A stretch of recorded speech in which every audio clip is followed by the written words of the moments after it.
Good morning, students. Now we will start chapter 6 Life Processes from Biology. What is life? It is really very difficult to distinguish a living organism from a non living objects, and it is equally difficult to give a proper definition of life. If we see a frog is jumping, a monkey is eating, children are playing in the park, we know that these are living beings. We come to know this on the basis of some assumptions in our mind. We have some certain criteria to assign an object as living or as non-living. We know that plants do not jump or eat fruits or shout or play in the park, but still they are living beings because they possess the characteristics feature of living organism. On the other hand, viruses as we are facing coronaviruses do not show any characteristic feature of living beings when remain outside the host. So therefore we regarded as non-living particles. The same non-living particle of virus becomes active and start their molecular movement when reaches inside the host cell. So at that time it becomes living. It is showing dual nature, both as living as well as non-living. So they are considered as connecting link between living and non-livings. There is a controversy about whether viruses or coronavirus are alive or not. Now we conclude that living things are complex organizations of molecules which perform certain life processes such as growth, metabolism, reproduction that distinguish them from non living matters.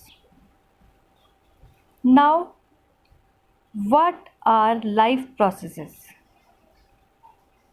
So, there are different life processes which are given in this page, and I am concluding you. After that, we will discuss it one by one. Some important life processes which are needed for livings are: first one is nutrition, second is respiration, next is transport, and next fourth one is excretion. So it is all written in this page. We will discuss it one by one. Nutrition. We all eat food items. Why? Yes, to get energy. And why do we need energy? Yes, for carrying out all the activities we do in our daily life, like for playing, for walking, for riding a bicycle, and so many others. We need energy for that. Even when we are not doing an apparent activity, energy is needed to maintain a state of order in our body. And we also need materials from outside in order to develop, to grow, or to synthesize protein and other substances. So for doing these activities, we need energy and material in the form of food we eat. So nutrition is the process of intake of nutrients and its utilization by an organism in various biological activities.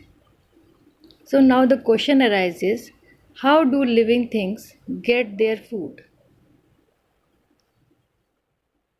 As there are a large number of organisms and they have live in different environment conditions, so they have different modes of nutrition and have their different strategies to get nutrition.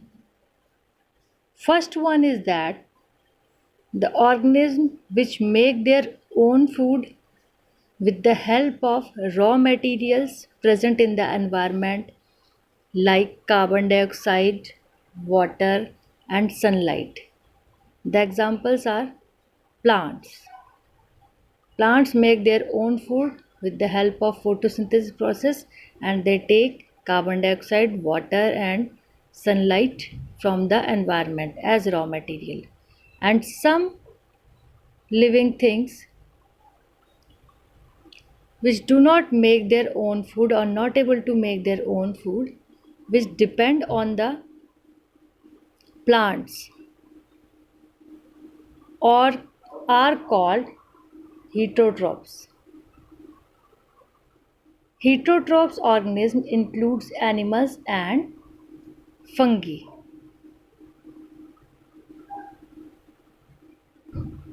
as they take animal compounds or complex materials. So biocatalysts and enzymes are used to break the complex material into simpler substances and convert into glucose.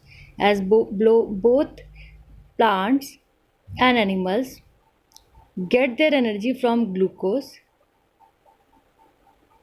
but their method is different. Plants make their own food and animals take plants. So these are the two different modes: autotrophs, autotrophic nutrition, and heterotrophic nutrition, which we will further discuss.